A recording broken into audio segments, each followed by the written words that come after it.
Purple Daily is daily Vikings entertainment. We just want the Vikings to win a Super Bowl before we die. I will ride with this group. Seriously, man. Please. And away we go.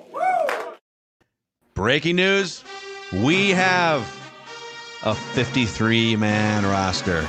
Well, we got a lot of guys. A lot of guys cut. A lot of guys waived. Live on the Purple Daily YouTube channel. This is sort of part two. We jumped on earlier today. We gave you the Kene Wangu was kind of the big shocker, I guess, of the morning. And now, so if you missed that, we also talked about Tua's comments about Brian Flores, and it's a full episode. But let's just go through it. I have not even seen it yet. It just popped into our inboxes. Mm-hmm. So if I can bring it up on the screen, I may. I know you do, but I'm thinking like for the YouTube audience, if I could put it on screen. I just lose the light. Okay. So, but you go ahead and read through position by position the Vikings 53-man roster. Well, I'll go through what they have here are the actual moves. So the guys that are no longer Vikings placed on waivers. Safety Lewis Cine. Oh, now, they waived him. They did. Now, Doogie informed me late this afternoon that the Eagles and another mystery team, always a mystery team, were interested in Cine, but nothing got done. And so, he had the really good game against Cleveland. He played a ton against the Eagles last week, not as good, or on Saturday. Lewis Cine, first-round pick 2022, is now a former Viking. Wow.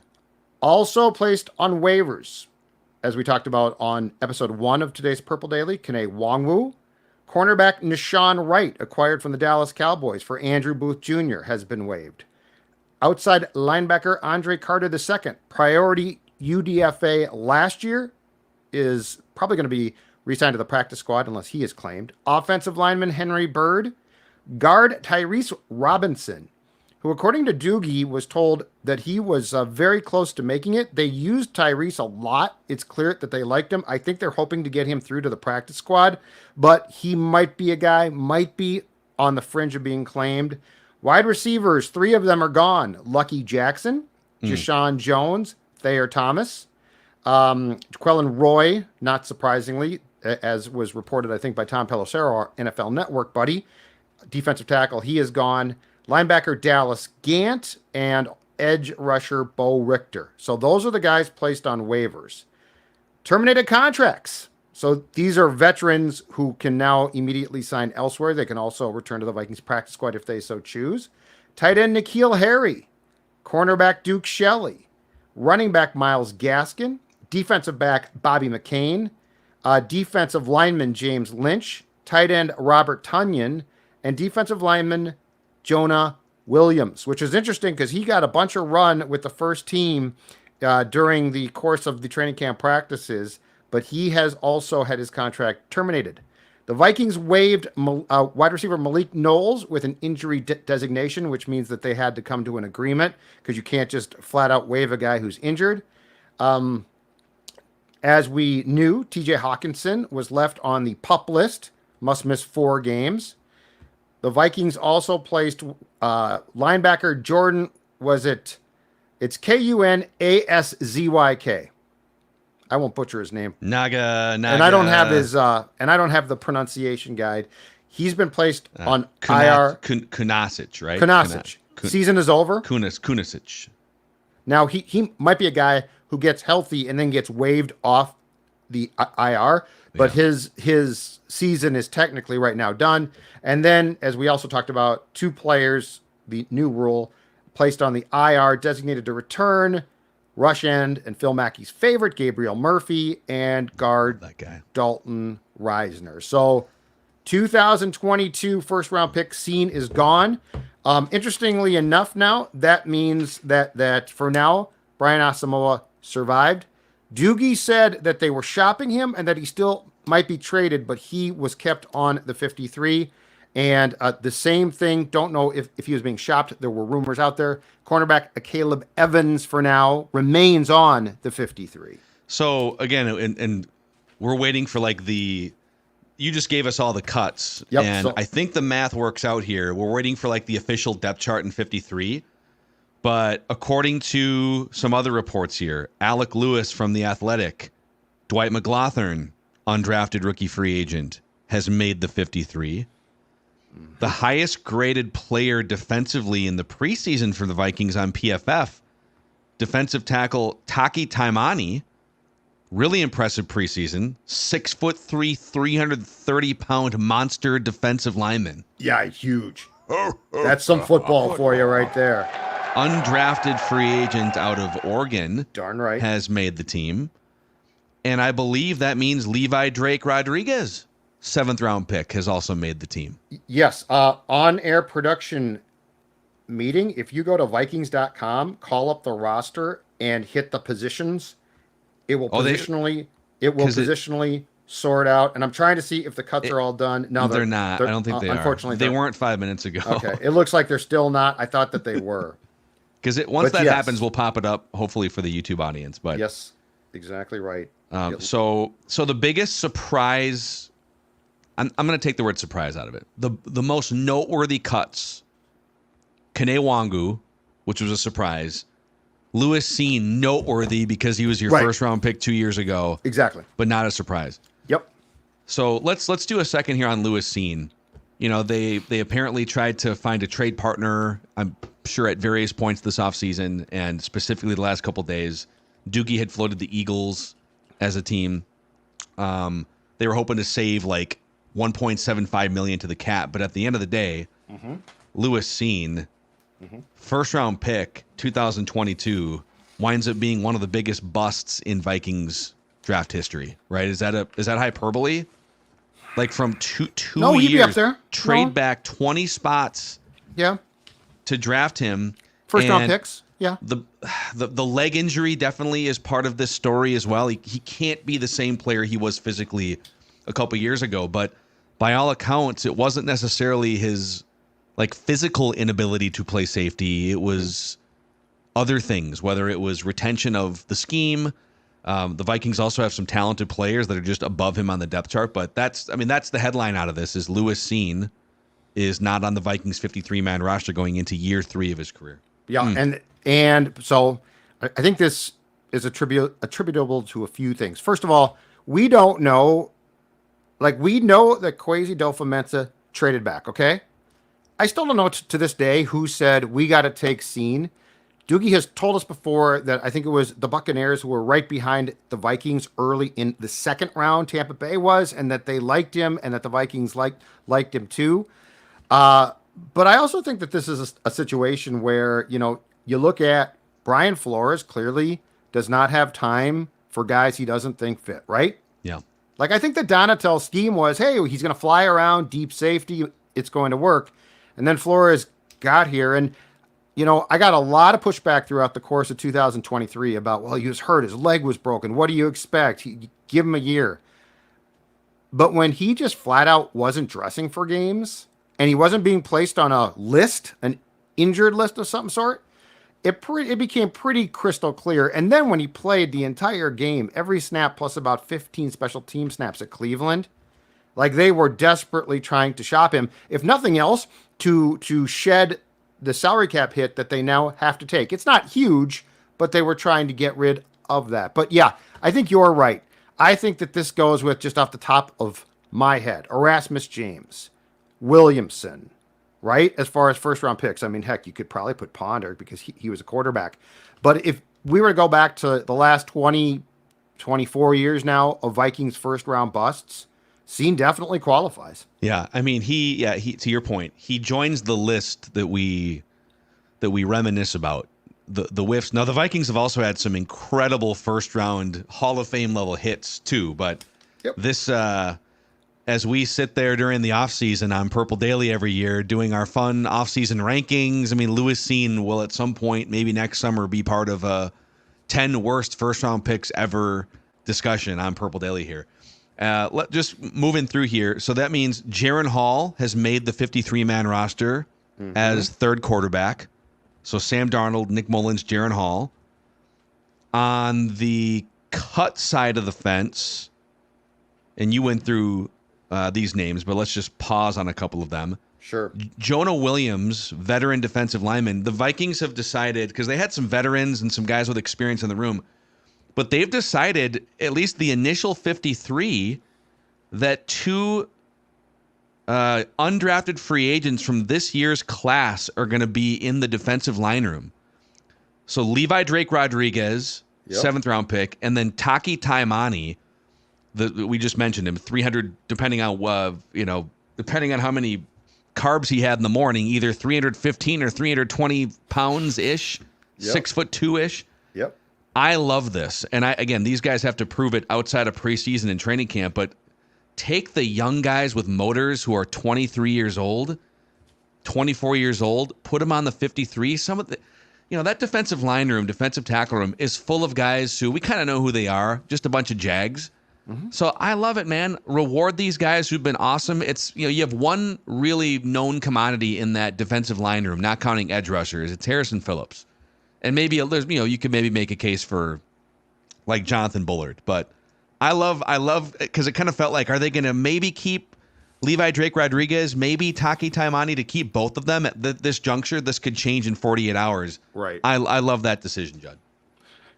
And I think that goes back directly to what Flores likes. And this is also why Brian, rotates guys in constantly, right? Like we both were at practices where the first team defense would consist of the veterans for one play, and then they would start to replace them in waves. And it's an interesting thing, but it allows you at full speed. And this to me is where, personally, Levi Drake Rodriguez stood out. Because when they put him with the first team, nothing changed. He didn't get intimidated. He was still just going constantly. I'm guessing it's annoying as hell to the players, especially the O-line that you're going against. But if you're the coaches, you love that. And so, yeah, I think that this is, I think when you look at what we're seeing right now, Phil, I think a lot of it is it's very indicative of where this team thinks that they're at. And I do not say that in a bad way. I say that in a way that they basically are structuring themselves not to be this old, long in the tooth team. Hey, we signed this guy, so we have to keep him, but to be a young team that's up and coming. And who knows? Like from here on out, there's a lot to find out. But I like the thought process. I really like the thought process of what the Vikings have done for the most part since probably April. Yeah. Or March. But like they've done a lot of things where I question them, and they've done almost everything like I think that this show would say, okay, good job. Yeah. Okay, I've got the 53 here. Nice. So let's go through it. Would love to shout out our friends at Federated Mutual Insurance Company quickly before we fly through this 53-man roster, this live edition of Purple Daily here, Purple Daily YouTube channel. If you're a business owner out there and you're trying to solidify your game plan to make sure that you can keep growing your business, make sure you account for risk management and preventing claims and safety. Those are huge factors for making sure your business is healthy moving forward. And those are the areas that Federated specializes in. They're very much like an offensive line protecting your business. You can find out more about all the work they do going back to 1904 at federatedinsurance.com. At Federated Mutual Insurance Company, it is our business to protect yours. So let's start. I'll just go through this here, and you can offer Sports Dad, Judd's Camp Notes commentary. Quarterbacks, 3 of them: Sam Darnold, Nick Mullins, Darren Hall. That was so I think that there was, not in my mind, but I think there was some controversy or, conversation before we found out the practice squad rules for quarterback and the emergency QB. We're going to revert back to last year. So as far as I'm concerned, nothing surprising post McCarthy about that. Jaron Hall had the team made the second that rule got passed. And I think with O'Connell as coach, he had the team made before that. Like, if any team found out that you might need every single quarterback that you have on your roster plus one, it was O'Connell and the Vikings last season, right? Yes. Yeah. Okay, running backs. And actually, let me, old Macadac. By the way, Dex is Score North Twin Show he's duties right now at duty. Target Field. Yeah, Michael Tonkin. All right, we're fixing the bullpen, baby. Just trying to pull this up here. Let me see if I can do this. All right, I'm going to show you. This is going to be more than you bargained for here, but this is Our guy, Andrew Kramer, Oh, yeah. old friend of 1500 ESPN. Let's see here. Bear with me. Let me pull this up for the YouTube audience so you guys can see what I'm looking at, which is Andrew Kramer with a nice layout of the 53. You see this here? Yeah, very nice, Andrew. All right. We're logged into the O-line committee Twitter account, so if you want me to tweet any weird things on behalf of Alex Boone, you let me know. So, okay, running backs, Aaron Jones, Ty Chandler, and then C.J. Ham is classified as a running back. So they're definitely a body short in that room. Yes. So someone's going to get, someone who made this roster should really celebrate tonight, because they might find out in the next couple of days that they are not going to be on the roster. Here's my only question about that. If there is a veteran that they like, who is a running back who is released, do you wait until after the Giants game? Because, after that game, contracts for the season aren't guaranteed. So, there can be some finagling here, where would you go into the Giants game with Jones, Chandler, Ham, and I don't know, a practice squad guy that gets promoted, and then after that game, sign a guy that you do like to be your true third back based on the fact that then you don't guarantee or have to guarantee a salary? You could. Wide receivers, they kept the 6 that Judd has been predicting for a couple weeks now: Justin Jefferson, Jordan Addison, Jalen Naylor, Brandon Powell, Tristan Jackson, and Trent Sherfield. No surprises there. You've been all over this. Yeah, Sherfield, exact group of 6 for a purpose. Yep. Tight ends, only 3. So Josh Oliver, Johnny Munt, and Nick Muse, with T.J. Hawkinson still lingering on the PUP list. That means that Robert Tonyan doesn't make the team, and N'Keal Harry, who they converted from wide receiver, does not make the team. I bet one of those two is signed to the practice squad. I bet one of those two gets signed. But this was my initial prediction, and I changed it, damn it. So I should have just stuck with 3. You'll notice the math here, too. I believe it's only 24 offensive players versus 26 defensive players. I was surprised. I'm surprised by that. So they kept an extra defensive player mathematically, and Lewis Cine still wasn't one of them. Yeah, Interesting. Okay, offensive line, they kept 9. Christian Darrisaw, Blake Brandel, Garrett Bradbury, Ed Ingram, Brian O'Neill as your starting 5. Mm-hmm. And then Quessenberry, Feeney, Walter Rouse, Michael Juergens. Your guy stuck, Juergens. Yeah, well, they like it, man. They really, Kwesi especially, raved about him. Yeah, I think Grigson, I think he might have found him, actually. The offensive line expert of the organization. Yeah, exactly right. But this is good because I like the last 2. Walter Rouse, I think he's pretty raw right now, but I mean, he definitely looks the part. And Quessenberry, I thought, had a really good camp as a veteran swing guy, so he can play both right or left tackle. Feeney was hurt at the end, but he can play guard or center. So Juergens, I don't know if Juergens will be up on game day or not, but I think this is a pretty good room.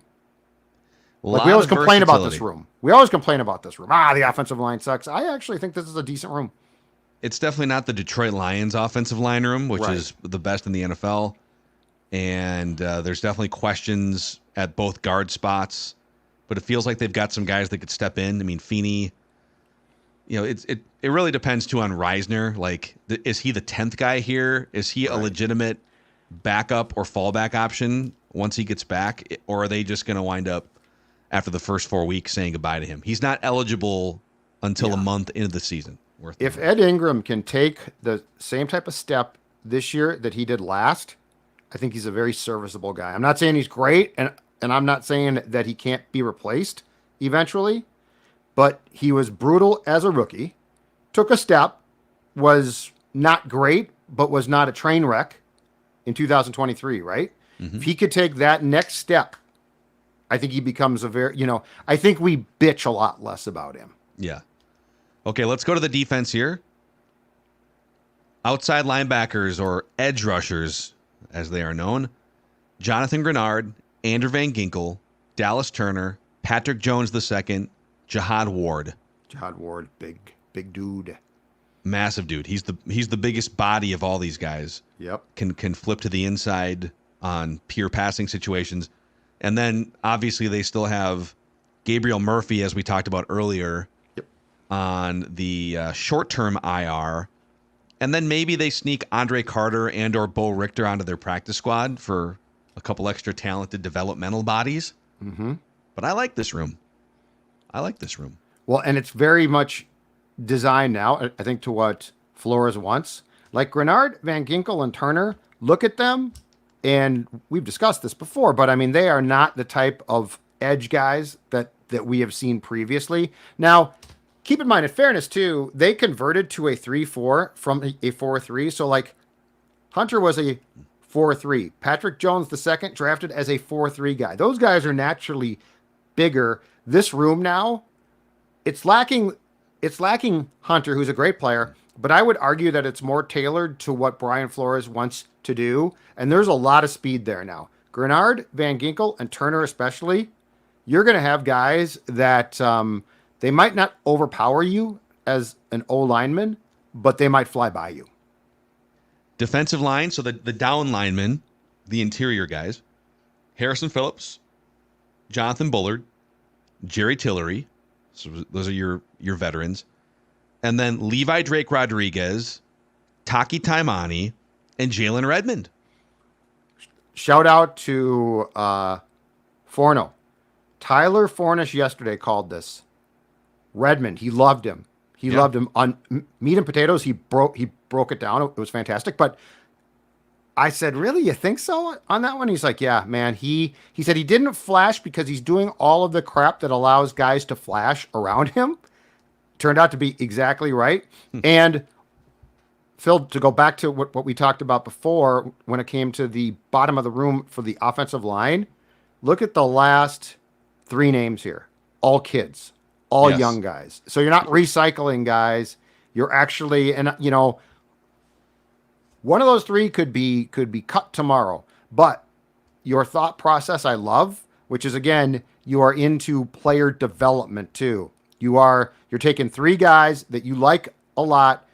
They all might have cleared waivers and could have gone to the practice squad, but you said, you know what? No. And at least a couple of those guys, because they definitely rotate their defensive linemen, at least a couple of them are going to get chances to play. Yeah. Should get substantial snaps. I love this, man. Like Jalen Redmond's like 25. Levi Drake Rodriguez is what, like 22, 23? Yeah. And then Taki Taimani is 23, maybe 24. Yep.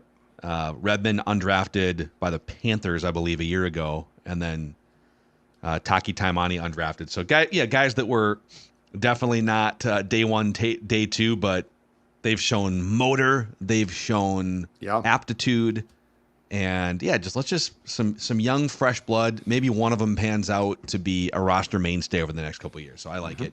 Mm-hmm. Inside linebackers: Ivan Pace Jr., Blake Cashman, Kamu Grugier-Hill, and then Brian Asamoah.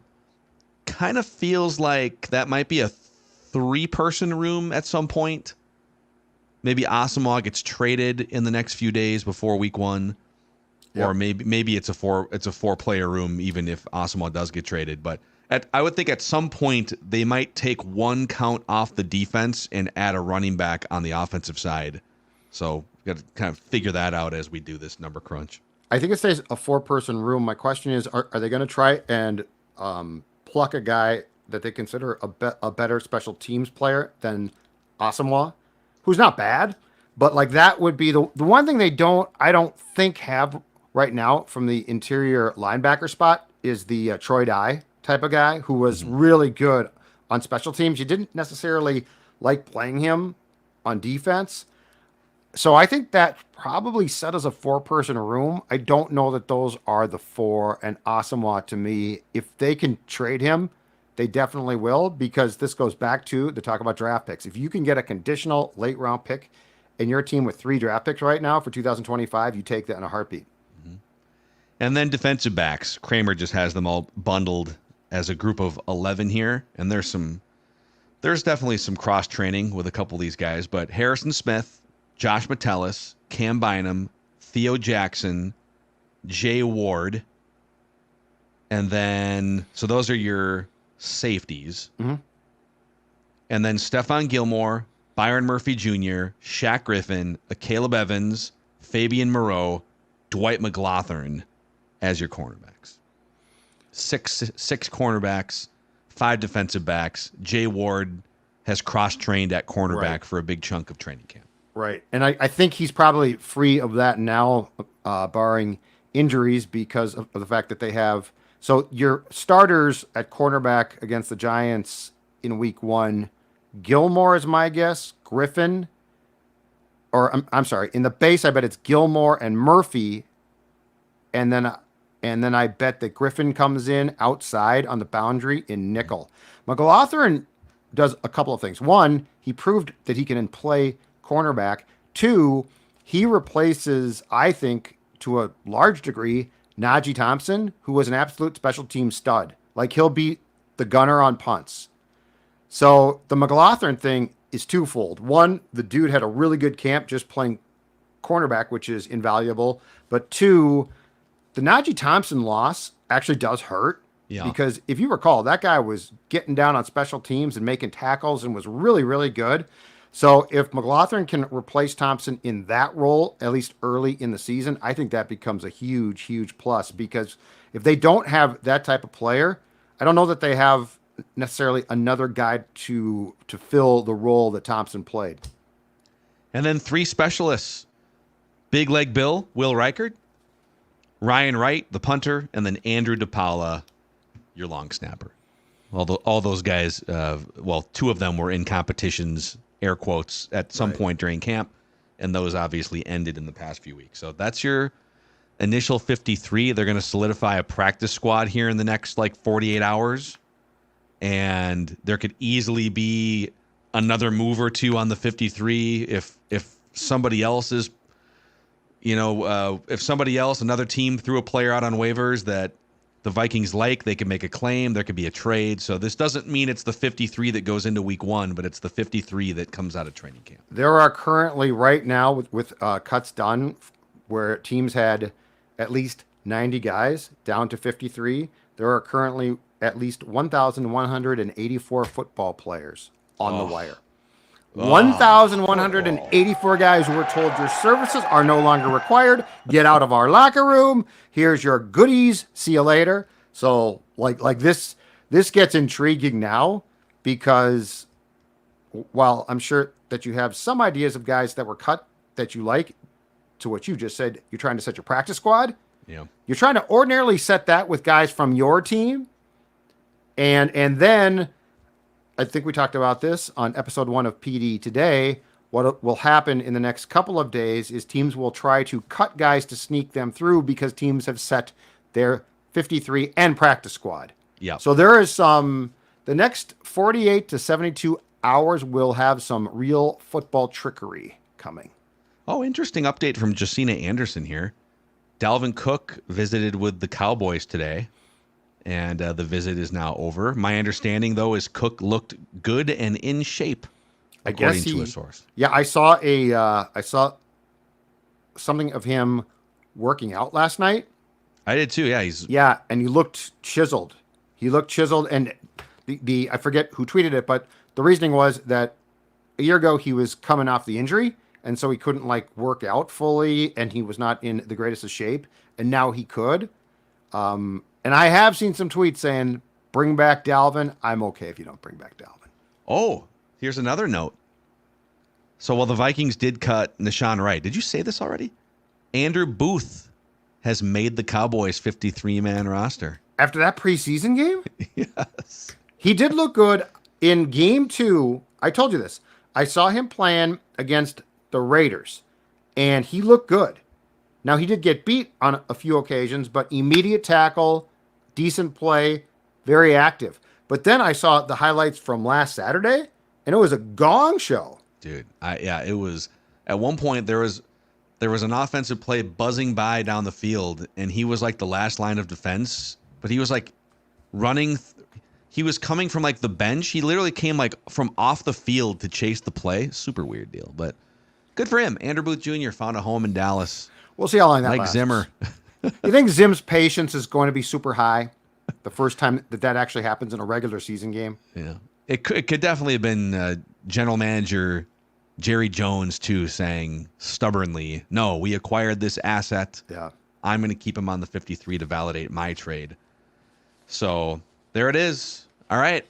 Write that down, predictions tomorrow. Any other final thoughts from you here on this 53-man roster recap episode? No, I just was going through the 2022 draft class. Now gone, Cine, Booth, Otumwa, and Vidarian Lowe, who I believe was traded to the Patriots last year and started a couple games, left for now. Ingram, Asamoah, Evans, Chandler, Naylor, and Nick Muse. If you actually go backwards on this draft class, That's great. if you go backwards, it's better. Ty Chandler, yeah. Like if you flip it and say, hey, Studs. Nick Muse in the first round. I mean, Nick Muse made the team. He's still around. Naylor looked great. Ty Chandler is then your fourth pick. You're better off going backwards. Yeah. And then, well, I'm trying to think of undrafted. I don't think they really hit on any undrafted guys in the 22 draft because Ivan Pace was 23. Last year. Yeah, I think they... Yeah, I'm going to go out on a limb here and say that the defensive moves that have worked have not coincidentally been with Brian Flores probably telling them what he thinks. Yeah, that dude, hey, he may be an ass when it comes to communicating with quarterbacks, but he can scout talent He's a defensively. defensive guy. So It's okay. that matters. Yep. They want to beat up quarterbacks. There's your 53-man roster. Write that down, predictions on tomorrow's show. Judd's camp notes are officially... It's over. The job is done. The roster is complete. People are wondering, what was Judd's batting average? I think I did okay, not great. The Wongwu one definitely caught me by surprise. Yeah, you missed that one. You nailed the wide receiver room. Yeah, I missed your guy, offensive Juergens. line. You were just a man short offensive line. Yeah, Juergens.